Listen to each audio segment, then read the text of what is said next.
সুপ্রিয় শিক্ষার্থীরা, আজকের অনলাইন ক্লাসে তোমাদের সকলকে সুস্বাগতম। আশা করি সকলেই সুস্থ আছে।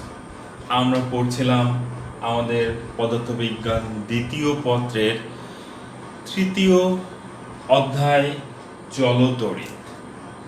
আজকে আমাদের আলোচ্য বিষয় শান্ট নিয়ে আমরা আলোচনা করব।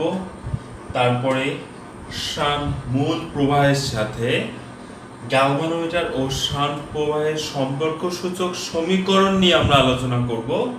তারপরে আমরা আলোচনা করব অ্যামিটারের পাল্লা আমরা কিভাবে বৃদ্ধি করতে পারি, এই বিষয়টা নিয়ে আলোচনা করব। আমরা আজকে মোটামুটি এই লেকচারে এই তিনটা টপিকস নিয়ে আলোচনা করার চেষ্টা করব। ঠিক আছে, তাহলে তোমরা মনোযোগ দিয়ে লেকচারগুলো ফলো করো। আশা করছি তোমাদের কিছুটা হলেও উপকার হবে। তাহলে আমরা শুরু করব আমাদের প্রথম টপিক, সেটা হচ্ছে শান্ট নিয়ে।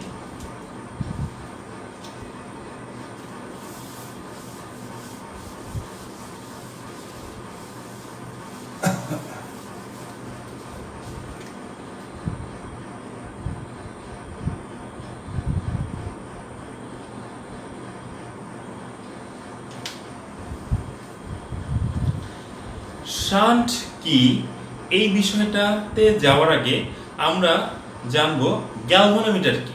আমরা এর আগে গ্যালভানোমিটার ব্যবহার করে এসেছি, কিন্তু আমরা আসলে জানি না গ্যালভানোমিটারটা কি। গ্যালভানোমিটার হচ্ছে এমন একটি যন্ত্র, যে যন্ত্রের সাহায্যে কোনো বর্তনীতে তড়িৎ প্রবাহ উপস্থিত আছে কিনা সেটি বোঝা যায়। ঠিক আছে, যদি কোনো বর্তনীতে গ্যালভানোমিটার যুক্ত থাকে এবং গ্যালভানোমিটারের কাঁটা বিক্ষেপ দেয়, অর্থাৎ জিরোতে না থেকে অন্য কোনো যে কোনো দিকে বিক্ষেপ দেয়, তাহলে আমরা বুঝতে পারি ওই বর্তনীতে তড়িৎ প্রবাহ উপস্থিত আছে। যদি গ্যালভানোমিটারের কাঁটা জিরোতে স্থির থাকে, তাহলে আমরা বুঝবো ওই বর্তনীতে তড়িৎ প্রবাহ উপস্থিত নেই। ঠিক আছে, আচ্ছা, তাহলে আমরা সহজ কথায় যেটা বুঝলাম সেটা হচ্ছে গ্যালভানোমিটারের সাহায্যে আমরা কোনো বর্তনীতে তড়িৎ প্রবাহের উপস্থিতি আছে কিনা সেটি বুঝতে ব্যবহার করি। আর গ্যালভানোমিটার হচ্ছে একটা সুবিধি যন্ত্র। সুবিধি যন্ত্র, এই কথার অর্থ কি? এই কথার অর্থ হলো এর মধ্য দিয়ে যদি একটা গ্যালভানোমিটার যে পরিমাণ তড়িৎ প্রবাহ সহ্য করতে পারে, বা কোনো যন্ত্র যে পরিমাণ তড়িৎ প্রবাহ সহ্য করতে পারে, যদি তার থেকে অধিক তড়িৎ প্রবাহ ওই যন্ত্রের মধ্যে দিয়ে প্রবাহিত হয়, তাহলে যন্ত্রটি অনেক সময় নষ্ট হয়ে যাওয়ার সম্ভাবনা থাকে। এই ধরনের যন্ত্রকে বলা হয় সুবেদী যন্ত্র। ঠিক গ্যালভানোমিটারও আমাদের একটা সুবেদী যন্ত্র। অর্থাৎ গ্যালভানোমিটার এর মধ্য দিয়ে যদি অতিরিক্ত তড়িৎ প্রবাহিত হয় কোনো কারণে, তাহলে গ্যালভানোমিটারটি নষ্ট হয়ে যেতে পারে বা জ্বলে যেতে পারে। ঠিক আছে, তাহলে এখন গ্যালভানোমিটার রক্ষা করার উপায় কি? এই গ্যালভানোমিটার আর তড়িৎ প্রবাহ কোনো বর্তনীতে কি পরিমাণ তড়িৎ প্রবাহ আসবে সেটাও অনেক সময় নিয়ন্ত্রিত থাকে না, কম বেশি হতেই পারে। তো যদি কম থাকে তাহলে তো সেটা ভালোই থাকলো, কিন্তু হঠাৎ করে যদি একটা বড় মানের প্রবাহ গ্যালভানোমিটারের মধ্যে দিয়ে প্রবাহিত হয়, তাহলে তো সেটা নষ্ট হয়ে যাওয়ার কথা। কিন্তু নষ্ট হয়ে যাওয়ার হাত থেকে যে বিষয়টি আমাদের রক্ষা করবে সেটি আসলে শান্ট।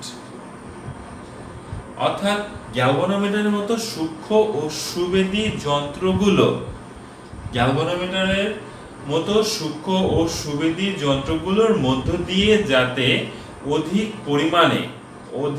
পরিমাণে তড়িৎ প্রবাহিত হয়ে যন্ত্রটি নষ্ট না করে ফেলে, সেজন্য গ্যালভানোমিটারের সাথে সমান্তরালে, এই কথাটা ভেরি ভেরি ইম্পর্টেন্ট, সমান্তরালে কথাটা না লেখার জন্য অনেক সময় এই ডেফিনেশনটা কাটা হয়ে যায়। ঠিক আছে, তাহলে গ্যালভানোমিটারের সমান্তরালে একটি অতি ক্ষুদ্র মানের রোধ ব্যবহার করা হয়। এই ক্ষুদ্র মানের রোধকেই বলা হয় শান্ট। ঠিক আছে, তাহলে আমি একটি চিত্রের মাধ্যমে দেখানোর চেষ্টা করি। এটা যদি গ্যালভানোমিটার হয়, এর সাথে সমান্তরালে আমরা একটা অতি ক্ষুদ্র মানের রোধ ইউজ করলাম। ধরো যদি দিক দিয়ে তড়িৎ প্রবাহ আসে, সেই তড়িৎ প্রবাহ এটা যদি এ বিন্দু দিয়ে এটা যদি বি বিন্দু নাম দেই, তাহলে এই বিন্দুতে এসে দুটি ভাগে ভাগ হয়ে যাবে, একটা হচ্ছে আইজি আর একটা হচ্ছে আইএস, যদি শান্টকে আমরা এস দ্বারা প্রকাশ করে থাকি। তাহলে দেখো যতই কারেন্ট আসুক না কেন, আচ্ছা এটার রোধটা এটার থেকে ছোট হবে, অর্থাৎ G S is less than G, ঠিক আছে, S is less than G obviously. আচ্ছা তাহলে কি হবে, এই রোধের মানটা ছোট থাকার কারণে যদি হঠাৎ করে বড় কোনো তড়িৎ প্রবাহ চলেও আসে, তখন কি হবে, তখন এই রোধটা ছোট থাকার কারণে এস এর মধ্য দিয়েই অতিরিক্ত তড়িৎ প্রবাহগুলো চলে যাবে, ফলে আমাদের গ্যালভানোমিটারটা ঠিক থাকবে, অর্থাৎ গ্যালভানোমিটারটা নষ্ট হয়ে যাবে না, কিন্তু আমরা তড়িৎ প্রবাহের পরিমাণটা বা উপস্থিতিটা নির্ণয় করতে পারবো, বা তড়িৎ প্রবাহের উপস্থিতি সম্পর্কে নিশ্চিত হতে পারবো। ঠিক আছে, তো এই জিনিসটাই হচ্ছে আমাদের শান্ট চিত্র। শান্ট, আমি শান্টের ডেফিনেশনটা আবারও বলছি। সূক্ষ্ম ও সুবেদী বৈদ্যুতিক যন্ত্রের মধ্য দিয়ে অতিরিক্ত তড়িৎ প্রবাহ প্রবাহিত হয়ে যন্ত্রটি যাতে নষ্ট না হয়ে যায়, এই জন্য এই যন্ত্রের সাথে সমান্তরালে অতি ক্ষুদ্রমানের একটি রোধ ব্যবহার করা হয়। এই অতি ক্ষুদ্রমানের রোধকেই বলা হয় শান্ট। ঠিক আছে, এটা ভেরি ইম্পর্টেন্ট জ্ঞানমূলক প্রশ্ন হিসেবে। ঠিক আছে, এটা খুব ভালো করে পড়ে ফেলবা। আচ্ছা, তো আমরা চলে যাই আমাদের নেক্সট টপিকসে। আমাদের নেক্সট টপিকসের নাম হচ্ছে, এই যে শান্ট প্রবাহ পেলাম, দেখো এখান থেকে আমরা নেক্সট টপিকসের আইডিয়াটা পেয়ে যাই। কিভাবে দেখো, এই যে মূল প্রবাহ আর মূল প্রবাহ এই বিন্দুতে এসে দুটো ভাগে ভাগ হয়ে গেল, একটা হচ্ছে শান্ট প্রবাহ, একটা হচ্ছে গ্যালভানোমিটার প্রবাহ। তাহলে আমরা আমাদের নেক্সট যে টপিকস, সেই টপিকসে যে বিষয়টা আলোচনা করব সেটা হচ্ছে এই মূল প্রবাহের সাথে গ্যালভানোমিটার প্রবাহ এবং মূল প্রবাহের সাথে শান্ট প্রবাহের সম্পর্ক নিয়ে আলোচনা করব। তাহলে আমরা চলে যাই আমাদের পরবর্তী টপিকস।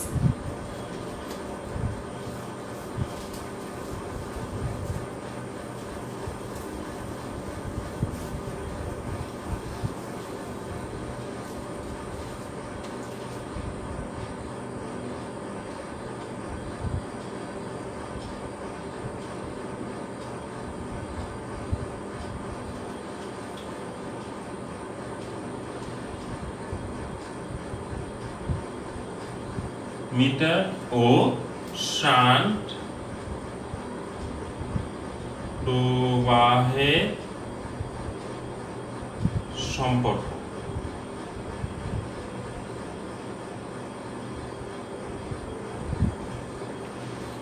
ছবি লাগবে, ওই ছবিটাই আমরা ছোট্ট করে এখানে এঁকে নিচ্ছি।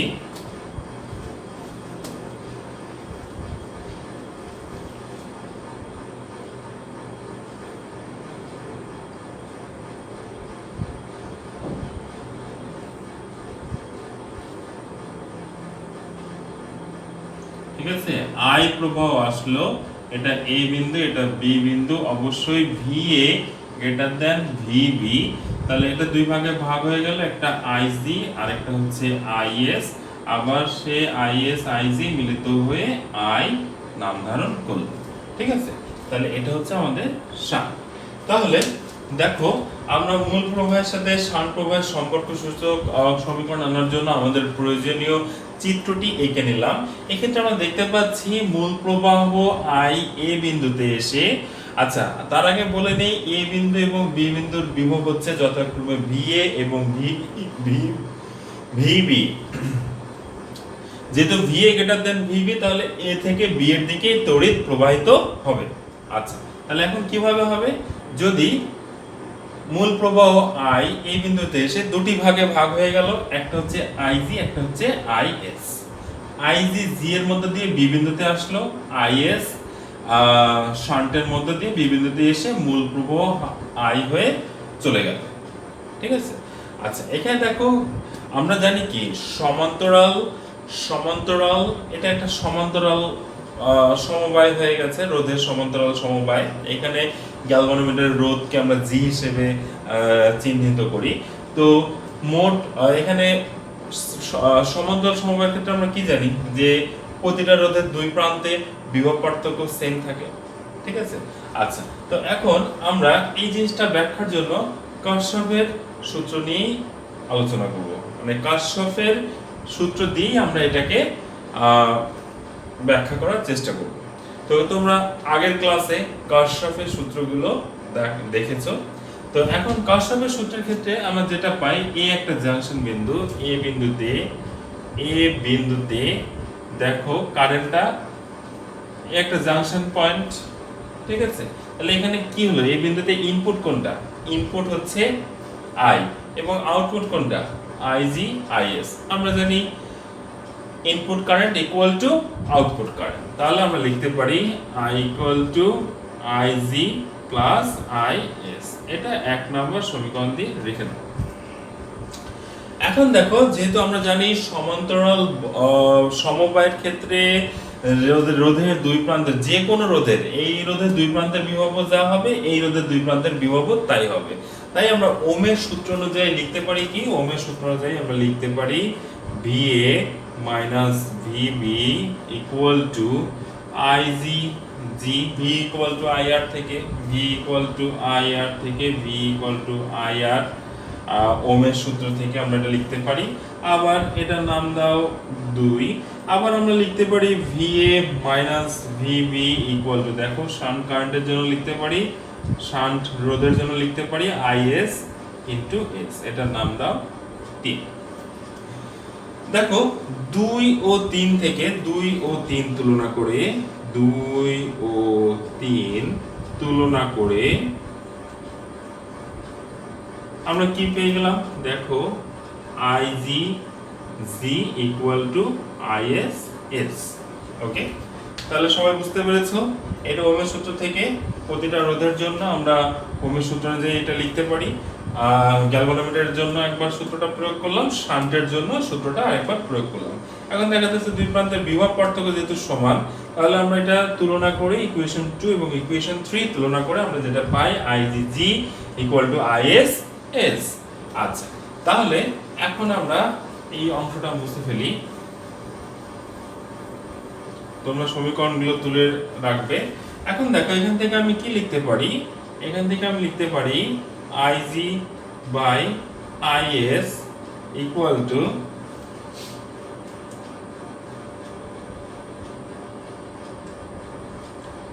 দেখো IG by IS equal to S by G. আচ্ছা, এখন আমরা যদি যোজন করি, এটাকে একটা 4 নম্বর ইকুয়েশন দিয়ে লিখে রাখো, এই ইকুয়েশনটা আমাদের লাগবে সামনে। আচ্ছা, এখন যদি যোজন করি আমরা IG plus IS by IS equal to S plus G divided by G, যোজন করি। ওকে, আচ্ছা, 1 নম্বর সমীকরণ থেকে আমরা কি পাই? IG plus IS equal to কি লিখতে পারি?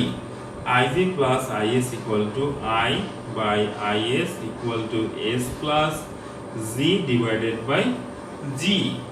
ওকে, আচ্ছা, এখন যদি আমরা পক্ষান্তর করি,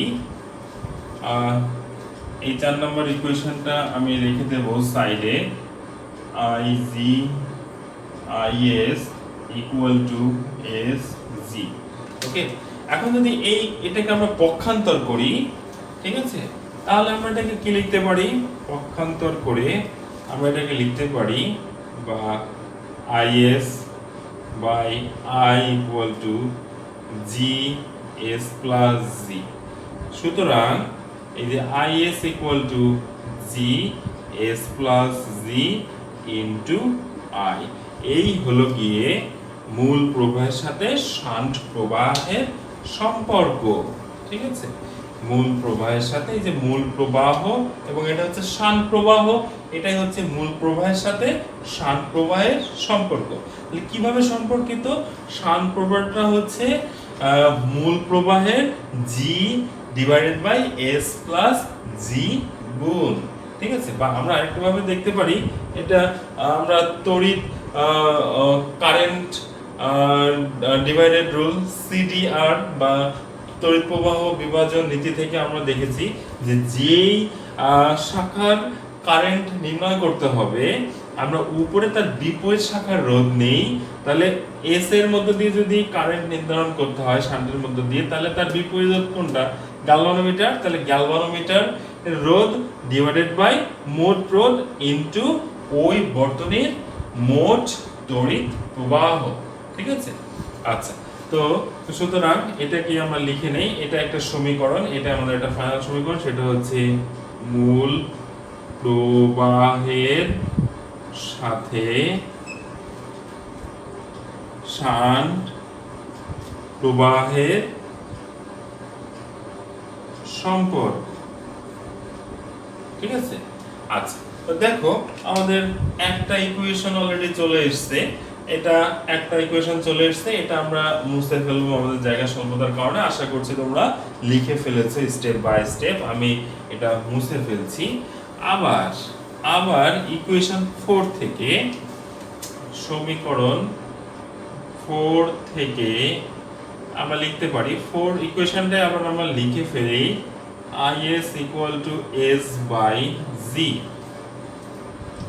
বা এক্ষেত্রে আগেই পক্ষান্তর করব, s by iz, is by iz equal to z by s। এখন আমরা যোজন করব, অর্থাৎ is plus iz divided by iz equal to g plus s by s plus z divided by s, যোজন করব, ঠিক আছে? আচ্ছা, তাহলে এখন আশা করছি তোমরা লিখেছো। আচ্ছা, আমরা আবার এটা মুছে ফেলবো। এখন দেখো এখান থেকে আমরা আবার কি লিখতে পারি, বা আমরা লিখতে পারি is plus iz মানে কি, এক নম্বর সমীকরণ থেকে লিখতে পারি is plus iz equal to I, আচ্ছা, divided by iz equal to g plus s divided by s। আমরা আবার পক্ষান্তর করি, Iz divided by I equal to s by g plus s। সুতরাং দেখো আমরা ফাইনালি যে সমীকরণটা পেয়ে গেলাম, সুতরাং Iz equal to s divided by g plus s into I, এটাই হলো গিয়ে আমাদের মূল প্রবাহ এবং গ্যালভানোমিটার প্রবাহের মধ্যে সম্পর্ক, ঠিক আছে? এটাই হলো গিয়ে আমাদের মূল প্রবাহ এবং গ্যালভানোমিটার প্রবাহের মধ্যে সম্পর্ক। আবারও কারেন্ট ডিভাইডেড রুলসটার সাথে মিলিয়ে দেখো, এখন গ্যালভানোমিটারের মধ্যে দিয়ে প্রবাহিত তড়িৎ প্রবাহের পরিমাণটা নির্ণয় করতে হবে। তাহলে আমরা জানি কি, যে দিক দিয়ে যে রোধের জন্য করতে হবে, আমরা উপরে তার বিপরীত রোধটা নেই, তাহলে বিপরীত রোধ নিয়ে নিলাম s ডিভাইডেড বাই মোট রোধ ইনটু মূল প্রবাহ, ঠিক আছে? তো এটাকে আমরা লিখতে পারি, এই সমীকরণটাকে আমরা লিখতে পারি মূল প্রবাহ ও গ্যালভানোমিটার প্রবাহের মধ্যে সম্পর্ক, ঠিক আছে? এটাকে আমরা বলতে পারি মূল প্রবাহ এবং গ্যালভানোমিটার প্রবাহের মধ্যে সম্পর্ক, ঠিক আছে? আচ্ছা, তাহলে এটাই ছিল আমাদের এই টপিকসের আলোচ্য বিষয়। এই টপিকসে আমরা অলরেডি দুটো ফর্মুলা পেয়ে গেছি। আচ্ছা, এরপরে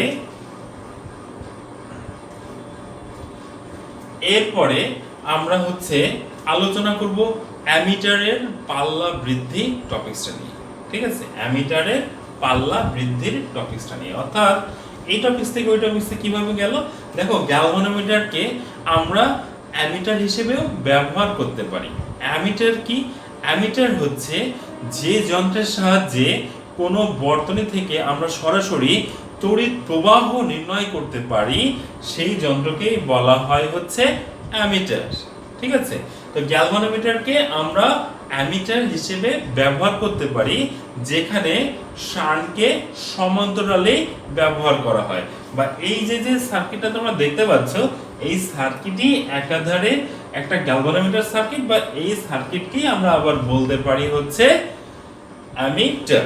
তো আমরা এই অ্যামিটারের পাল্লা বৃদ্ধির টপিকসটা নিয়ে আলোচনা করব। এখন পাল্লা বৃদ্ধি বিষয়টা কি? আচ্ছা, আমরা টপিকসটা লিখে ফেলি। আশা করছি তোমরা এটা লিখে ফেলেছো, এটা আমাদের শেষ। অ্যামিটারের পাল্লা বৃদ্ধি।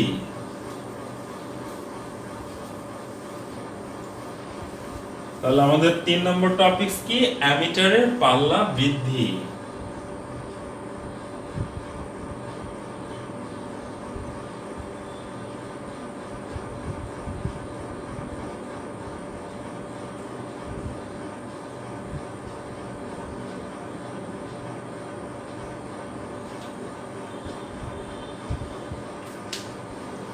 ঠিক আছে, তাহলে অ্যামিটারের পাল্লা বৃদ্ধি বিষয়টা কি? আচ্ছা, আমরা গ্যালভানোমিটার তথা একটা অ্যামিটার দিয়ে একটা নির্দিষ্ট পরিমাণ, সর্বোচ্চ একটা পরিমাণ তড়িৎ প্রবাহ নির্ণয় করতে পারি।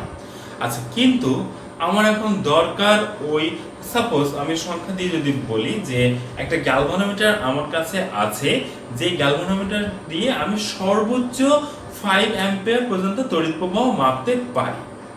কিন্তু এখন আমার দরকার ওই গ্যালভানোমিটার দিয়েই 50 অ্যাম্পিয়ার তড়িৎ প্রবাহ নির্ণয় করা।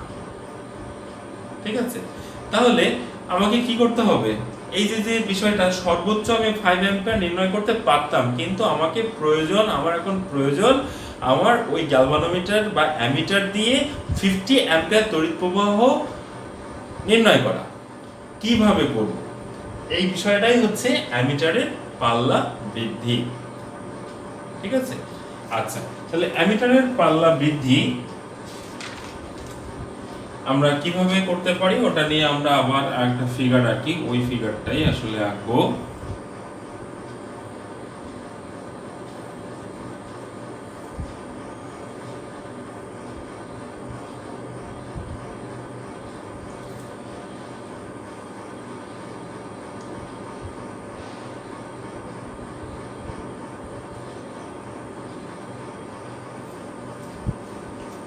তাহলে দেখো, তোমরা দেখতে পাচ্ছ এই ফিগারটা তোমাদের কাছে অতি পরিচিত।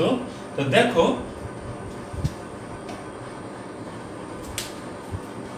প্রথমে ধরো সাপোজ আমার শান্ট নেই, এই অংশটুকু নেই।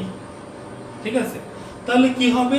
আই এসে আই কারেন্টটা এসে পুরোটাই গ্যালভানোমিটারের মধ্য দিয়ে প্রবাহিত হয়ে যাবে। ঠিক আছে, আচ্ছা, তো এটা সর্বোচ্চ, ওই যে যেটা বলেছিলাম যে সর্বোচ্চ ধরলাম, এই পদ্ধতিতে আমি সর্বোচ্চ 5 অ্যাম্পিয়ার তড়িৎ প্রবাহ নির্ণয় করতে পারি। কিন্তু আমার দরকার কি? আমার দরকার, সাপোজ ধরো যে n গুণ তড়িৎ প্রবাহিত হওয়া দরকার।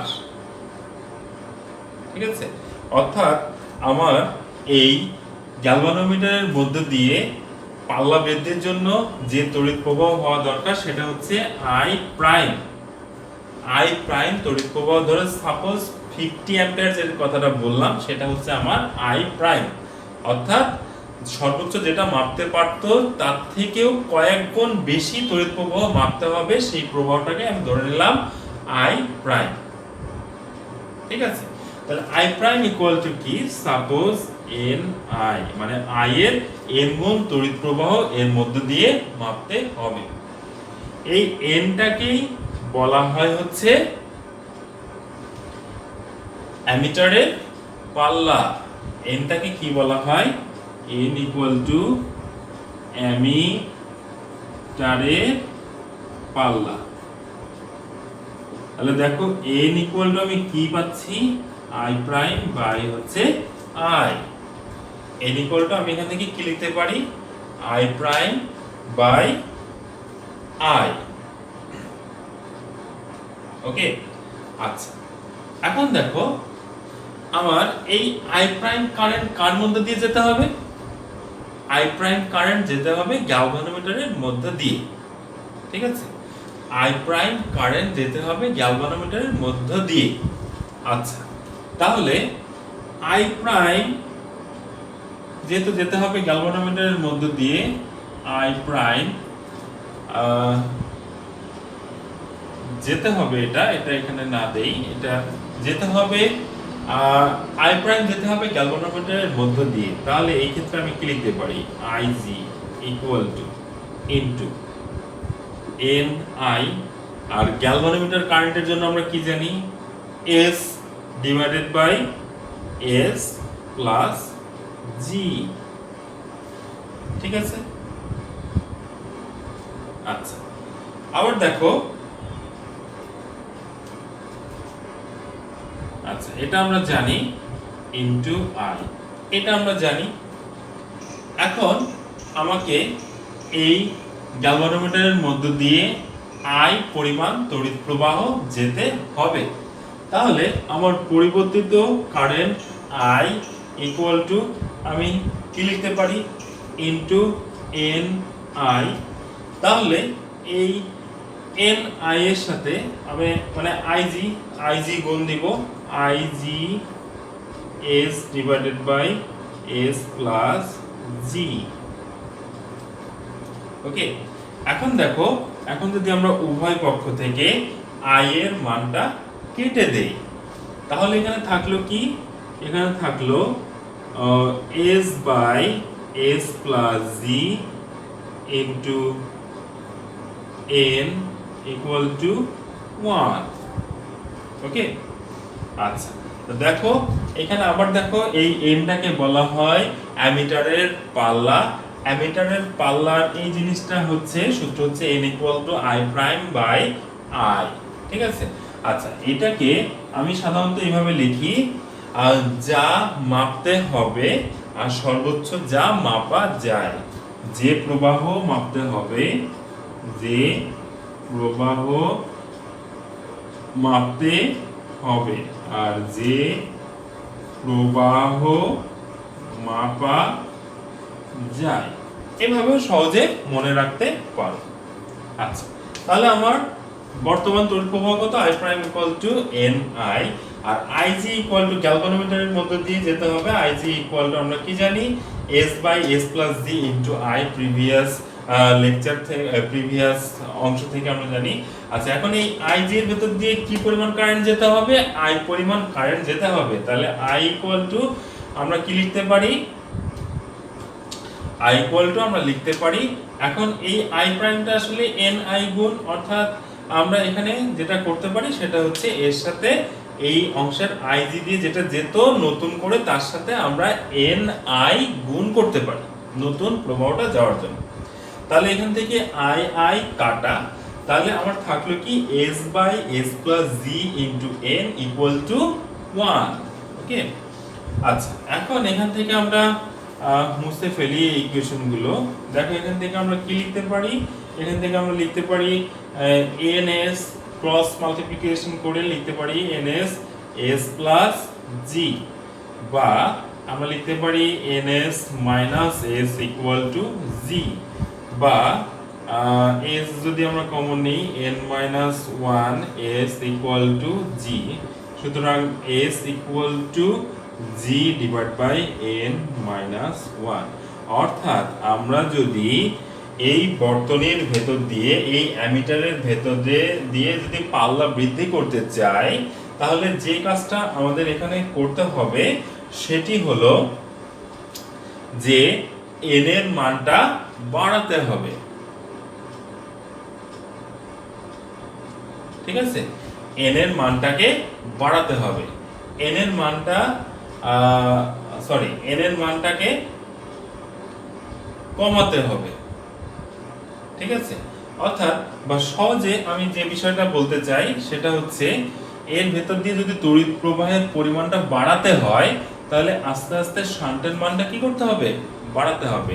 কারণ কি, এদিক দিয়ে রোধ যত বৃদ্ধি পেতে থাকবে, তড়িৎ প্রবাহ গ্যালভানোমিটার দিয়ে তত বেশি পরিমাণ প্রবাহিত হতে থাকবে। ঠিক আছে, তাহলে এটা আমাদের আরেকটা ইকুয়েশন। এই ইকুয়েশনটাকে বক্স করে রাখো, এই ইকুয়েশনটাকেও বক্স করে রাখো, এই দুটোই আমাদের প্রয়োজন। তাহলে n এর বিষয়টা তো পেয়ে গেছো, n ইকুয়াল টু কি i prime divide by i, যেখানে i প্রাইম কে বলা হয় যে প্রবাহটা আমাদের মাপতে হবে, আর i হচ্ছে যে প্রবাহটা সর্বোচ্চ যে প্রবাহ মাপা যায়। ঠিক আছে, আচ্ছা।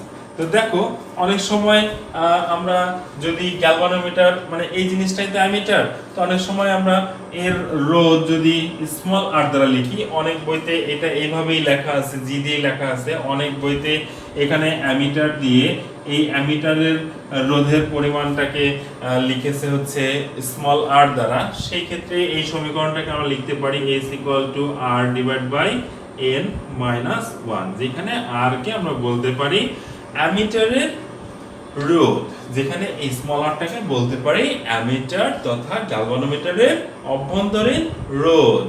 ঠিক আছে, আচ্ছা। তো এই মোটামুটি ছিল আমাদের আসলে চলতরিতের থিওরিটিক্যাল ব্যাপার স্যাপার। তো এই বিষয়গুলো আমাদের সূত্রগুলো আমাদের দেখতে হবে, পড়তে হবে, বাসায় স্টাডি করতে হবে। বাসায় স্টাডি করার পরে মোটামুটি যতগুলো সূত্র আমরা পেয়েছি সেগুলো একটা পেজে লিখে ফেলতে হবে। সূত্রগুলো যদি একটা পেজে লেখা থাকে তাহলে সূত্রগুলো দিয়ে তোমাদের অঙ্ক করতে, ম্যাথ প্র্যাকটিস করতে অনেক সুবিধা হবে। ঠিক আছে, তো আমরা আসলে আজকে যে বিষয়গুলো দেখলাম সেই বিষয়গুলো দিয়ে দুইটা ছোট ছোট ম্যাথ করব এই টপিকগুলো ক্লিয়ার হওয়ার জন্য। ঠিক আছে, আচ্ছা। তাহলে আমরা এক্সাম্পল 1টা দেখে আসি। আশা করছি সব লিখে নিয়েছো এবং বুঝতে পেরেছো। Example 1,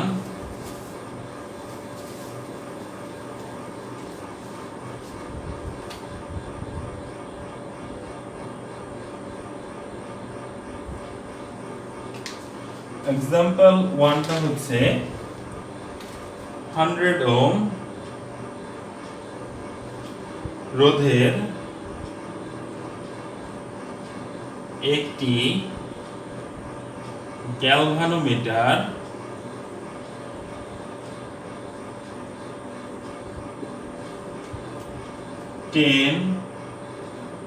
মিলিঅ্যাম্পিয়ার তড়িৎ প্রবাহ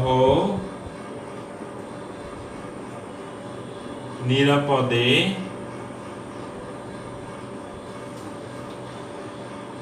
গ্রহণ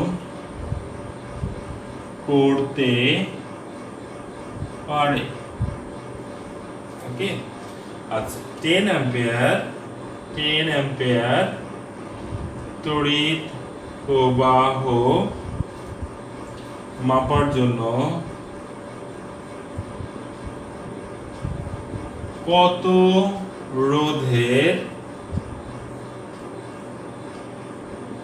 শান্ট ব্যবহার করতে হবে? ঠিক আছে, কি 100 ওহম রোধের একটি গ্যালভানোমিটার 10 মিলি অ্যাম্পিয়ার তড়িৎ প্রবাহ নিরাপদে গ্রহণ করতে পারে। 10 অ্যাম্পিয়ার তড়িৎ প্রবাহ মাপার জন্য কত রোধের শান্ট ব্যবহার করতে হবে? ঠিক আছে, সহজ সিম্পল একটা ম্যাথ। কি কি দেওয়া আছে সেগুলো আমরা তুলে ফেলবো এখনই। দেখো 100 ওহম অভ্যন্তরীণ রোধের গ্যালভানোমিটার অর্থাৎ জি এর মান দেওয়া আছে। 10 মিলি অ্যাম্পিয়ার তড়িৎ প্রবাহ গ্রহণ করতে পারে। কে গ্রহণ করতে পারে? গ্যালভানোমিটার। তো আইজি এর মানটা দেওয়া আছে এবং 10 অ্যাম্পিয়ার তড়িৎ প্রবাহ মাপতে হবে, অর্থাৎ এই আই এর মান দেওয়া আছে, এস এর মান বের করতে হবে। তাহলে আমরা এটাকে সলিউশন করে ফেলি।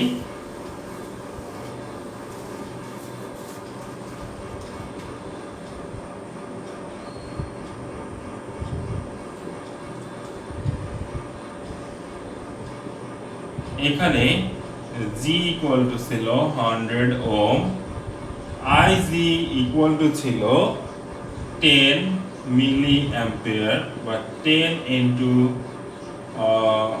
10 টু দি পাওয়ার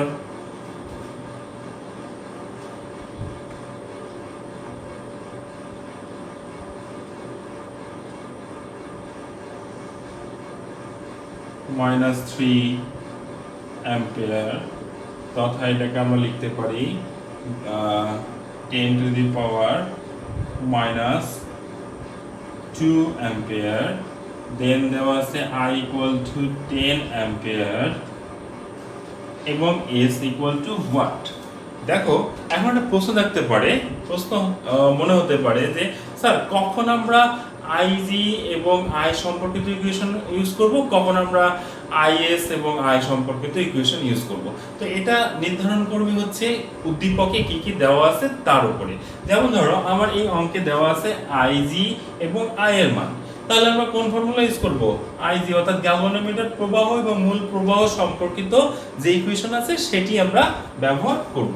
তাহলে আমরা জানি কি IG equal to S divide by S plus G into I. তাহলে যেহেতু এস এর মানটা বের করতে হবে, আমরা আগে ইকুয়েশনটাকে এস এর মানটাকে বের করে নিয়ে আসি। তাহলে দেখো S I equal to IGS plus IGG।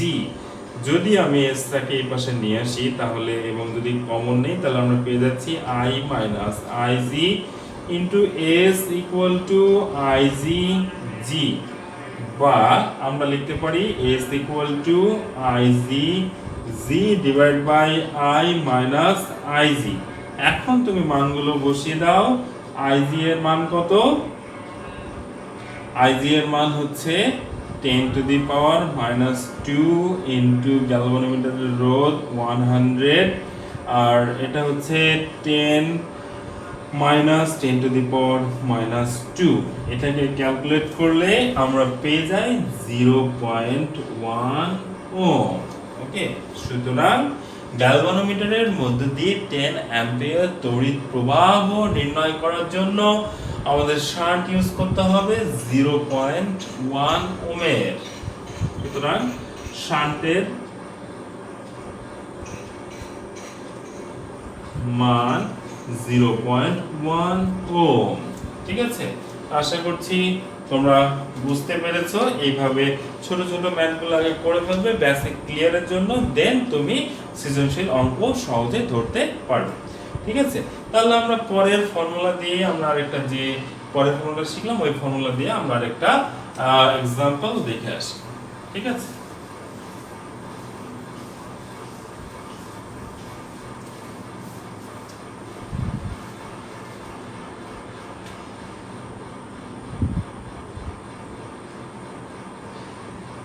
Example 2।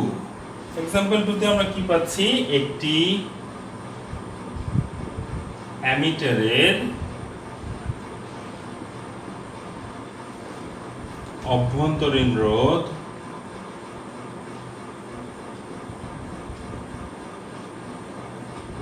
2 ohm এবং এটি সর্বোচ্চ 2 অ্যাম্পিয়ার তড়িৎ প্রবাহ মাপতে পারে।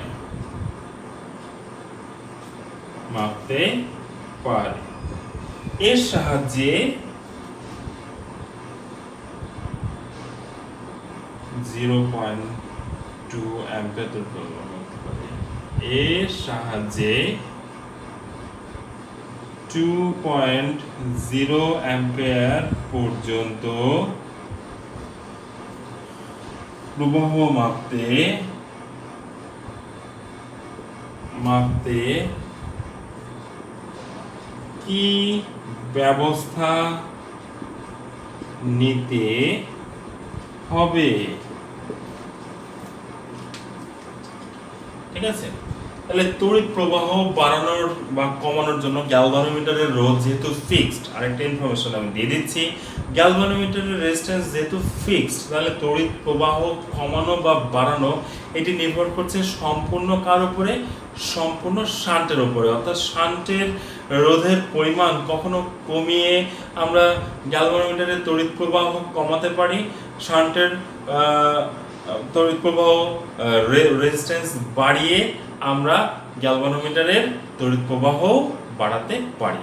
ঠিক আছে, তাহলে এখন এই ধরনের অঙ্কের ক্ষেত্রে আমাকে চিন্তা করতে হবে যে শান্ট চেঞ্জ করতে হবে। কি ব্যবস্থা নিতে হবে এই ধরনের অঙ্কের ক্ষেত্রে? প্রথম যে বিষয়টা মাথায় আসবে আমাদের সেটা হচ্ছে আমাদের কি চেঞ্জ করতে হবে? শান্ট চেঞ্জ করতে হবে, শান্টের পরিবর্তন করতে হবে।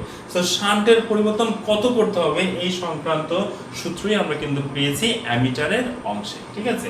তাহলে এখন দেখো, একটি অ্যামিটারের অভ্যন্তরীণ রোধ 2 ওহম এবং এটির সর্বোচ্চ 0.2 অ্যাম্পিয়ার তড়িৎ প্রবাহ মাপতে পারে। এর সাহায্যে 2.0 অ্যাম্পিয়ার পর্যন্ত প্রবাহ মাপতে কি ব্যবস্থা নিতে হবে? তাহলে কি কি দেওয়া আছে সেটা আমরা তুলে ফেলি।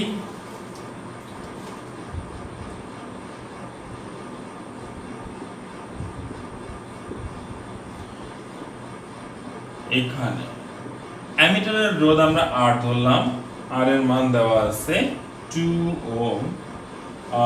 এখানে I এর পরিমাণ দেওয়া আছে যেটা মাপা যায় 0.2 অ্যাম্পিয়ার, I প্রাইম যেটা মাপতে হবে 2.0 অ্যাম্পিয়ার, এবং আমাদের পরিবর্তনটা কিসে? পরিবর্তনটা হচ্ছে শান্টে, S equal to 1। সো আমরা জানি S equal to R divided by n minus 1। ওকে, তাহলে এখন দেখো n এর মানটা আমাদের জানা নাই। তাহলে n এর মান আমরা কি জানি? I prime by I equal to লিখতে পারি 2.0 আর 0.2। সো I প্রাইম এর মান হচ্ছে 10। দুইটাই n এর কোনো একক হয় না, কারণ একই এককের মানে একই প্রকার রাশি দ্বারা এটাকে আমরা ভাগ করেছি। আচ্ছা, তাহলে এখন s এর মানটা পেয়ে যাব আমরা। r এর মান হচ্ছে 2, n এর মান হচ্ছে 10 minus 1 বা 2/9 equal to 0.22 ওহম। অর্থাৎ আমরা এই ক্ষেত্রে লিখতে পারি যে উক্ত অ্যামিটার দ্বারা যদি আমরা 2 অ্যাম্পিয়ার তড়িৎ প্রবাহ মাপতে চাই তাহলে ওই বর্তনীর শান্টের পরিমাণ হওয়া লাগবে 0.22 ওহম, বা আমরা লিখতে পারি যদি ওই বর্তনীতে 0.22 ওহম মানের একটা শান্ট ব্যবহার করি তাহলে ওই অ্যামিটার দ্বারা 2 অ্যাম্পিয়ার তড়িৎ প্রবাহ মাপা যাবে। ঠিক আছে বয়েস?